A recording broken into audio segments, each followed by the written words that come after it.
So in this video, we're going to continue working through exam 2 and its solutions, starting with problem 8. Let y equal x to the cosine of x. Use logarithmic differentiation, which recall we did in 3.8 notes, to find dy dx. So we first note that we can't directly take this derivative because we don't have any derivative rules that would apply to x to another function. Okay, there's no derivative law that could apply there. Chain rule doesn't work here because we don't know the derivative of x to the x. So in this case, the main problem comes from the fact that we've got a function inside the exponent of another function. So then we look back at what we learned in pre-calculus and we recall that natural logarithms, or logarithms in general, have the great property that if you have natural log of, let's say, a to the b, that simplifies to, you can bring the exponent in front as multiplication, b times ln of a. We're going to apply this idea to this problem. Okay? So what we'd really like is to end up with natural log of x to the cosine of x, because we know that would allow the cosine of the x to come in front as multiplication, but x cosine of x was actually equal to y, so that would set up the equation equals natural log of y. Okay, so in our next step, we get that we can, by the properties of logarithms, bring down the exponent in front of multiplication, and we get this expression. Now, we're looking for dy dx. The right side of this equation has the variable y. So if we take the derivative of both sides of this equation with respect to x, eventually this side will generate a dy dx term that we can then isolate and solve to get by itself. So we're going to take the derivative of this side with respect to x, and this side with respect to x. Okay, this side is going to use product rule. This will use our implicit differentiation. We'll write the result here. The derivative of the left side by product rule becomes this, which is equal to the derivative of y with respect to x is 1 over y times dy dx. Okay. Again, our whole goal was to find dy dx. So if we can just algebraically solve for this, and then make sure our final answer is only in terms of x, we'll get our final answer that we're looking for. So we get dy dx, multiply both sides of the expression by y, and we get y times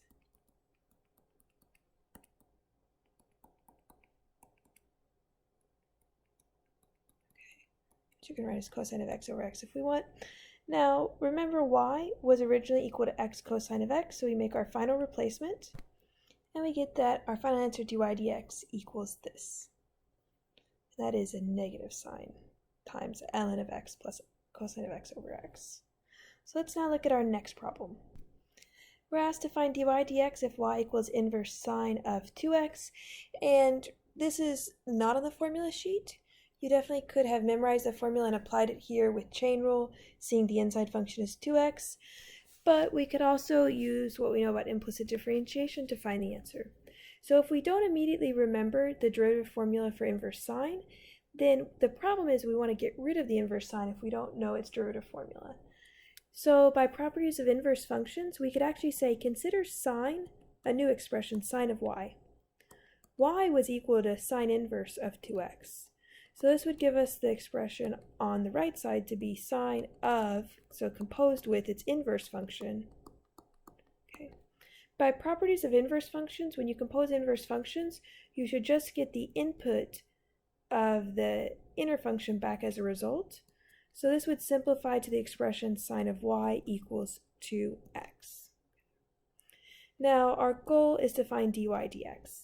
So if we take the derivative of both sides of this expression with respect to x, a dy dx term will appear that we can then algebraically solve and isolate. So we're going to say take the derivative of this side with respect to x, and take the derivative of 2x with respect to x. So the derivative of sine is cosine, leave the inside the same, times the derivative of the inside, just dy dx, equals 2. Okay. So then we solve for dy dx equals 2 over cosine of y. Now we were asked to make our final expression only in terms of x. So to simplify this, we're actually going to revisit one of the previous steps where it said sine of y equals 2x. We could draw a reference triangle here. Okay. So this is a right triangle where this angle is our y. We know sine is equal to the opposite side length, which is 2x, over hypotenuse. In this case, we can divide 2x by 1. So we see that we would get this right triangle. Now solving for this, the adjacent side length to y, that would just be, by the Pythagorean theorem, the hypotenuse squared minus the other side length squared, okay, which would simplify just to the square root of 1 minus 4x squared. Okay.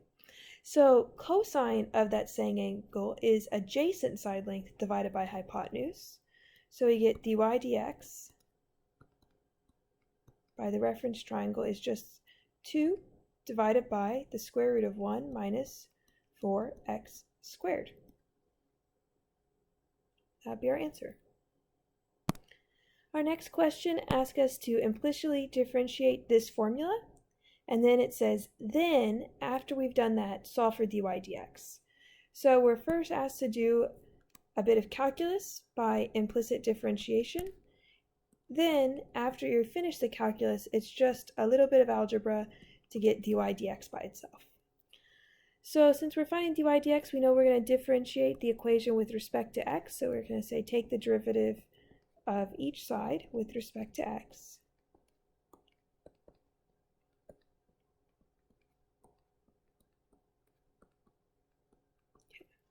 As we look at the left side, we know the derivative of sum is just the derivative of each piece, so we get the derivative of 10x with respect to x is 10.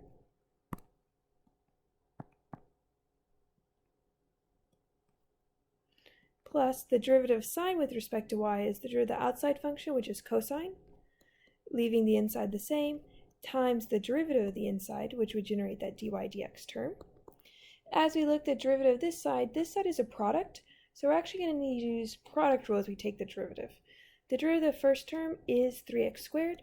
By product rule, you multiply that by the second term left alone, plus the first term left alone, times the derivative of the second term with respect to x. You would bring down the power, leave the inside the same, and then multiply by dy dx. So at this point, the calculus is done. We finished step 1. Step 2 is to get, eventually, we want one side just to have dy dx, everything else on the other side. And to do that, we see that we've got two terms that have a dy dx. In order to eventually solve for dy dx, you need to have both these terms on one side of the expression, everything else on the other side, because then we're going to factor out a dy dx. So let's work to do that.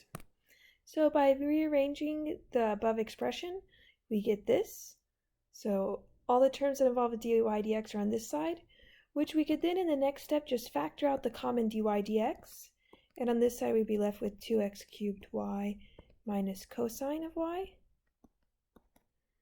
This side is 10 minus 3x squared y squared. Okay. Finally, our last step, since these are multiplied to get dy dx by itself, we would just divide both sides by this expression. So we would get 10 minus 3x squared y squared, all divided by 2x cubed y minus cosine of y. Okay. So that would be our answer for this problem. Looking at our last problem, it's a related rate, so we begin just by reading the problem. A hot air balloon is rising straight up from a level field and is tracked by a rangefinder which is 700 feet from the liftoff point. So here's our rangefinder. The hot air balloon lifted off 700 feet away, lifted straight up. That's our distance h. At the moment the rangefinder's elevation angle, so as the rangefinder tracks the hot air balloon, at the moment that the angle between the rangefinder and the ground is pi over 6, it tells us the angle is increasing at a rate of 0.16 radians per minute. We see the angle here is labeled as theta, so this tells us d theta dt is actually equal to 0.16 radians per minute. Okay. Ask us how fast is the balloon rising? Well, all that's pictured here is actually the distance the balloon has traveled. But remember, to find the fast the balloon is going, that's the velocity, that would be the derivative of distance with respect to time. So what we're looking for is actually dh dt, and when they say at that moment, we need to remember that's at the moment. The only time we're given is when theta equals pi over 6, and we have the additional information d theta dt equals 0.16. If necessary, round final answer to 2 decimal places. So the way we would think about this problem is, notice we've got a lot of information about theta, which is an angle measure of a right triangle, and we want to know dh dt, the speed that the one side length is increasing with respect to time. Okay. So we think about what equations could relate angle measures and side lengths. And we might think of the trig functions like sine, cosine, tangent. So specifically, let's look at the information we're given. For theta, we've been told information about the adjacent side length, 700, and we want to know information about the opposite side length. So thinking through SOHCAHTOA, what trig function relates opposite and adjacent? That would be tangent. So we would set up the equation tangent of theta must be equal to the opposite, h, divided by the adjacent side length. Okay. And so that we can more easily take the derivative, we could rewrite this as tangent of theta equals 1 over 700 times h. Now, what are we looking for? dh dt. But notice, since this equation relates theta, which we know a lot about it at the moment and its derivative, and h, if we take the derivative of both sides with respect to t, a dh dt term will appear, which then we can hopefully isolate, substitute all of their known values, and find our final answer.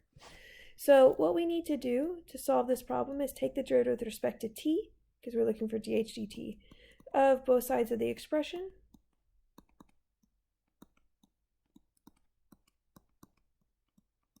Okay. Take a moment to take that derivative. The derivative of tangent theta is secant squared theta, but with respect to t, we then have to multiply by the derivative of the inside, d theta dt equals constant multiple comes out of the derivative, 1 over 700 times the derivative of h with respect to t is just dh dt. Okay. And now we look back at our previous information, and at the moment in question, we know theta, and we know d theta dt. So since we know everything, we know this and this, we now see that we're in the perfect position to solve for dh dt. So if we multiply both sides by 700, we would get that dh dt equals 700 times secant squared theta times d theta dt. At the moment in question, we can substitute for the values we found above.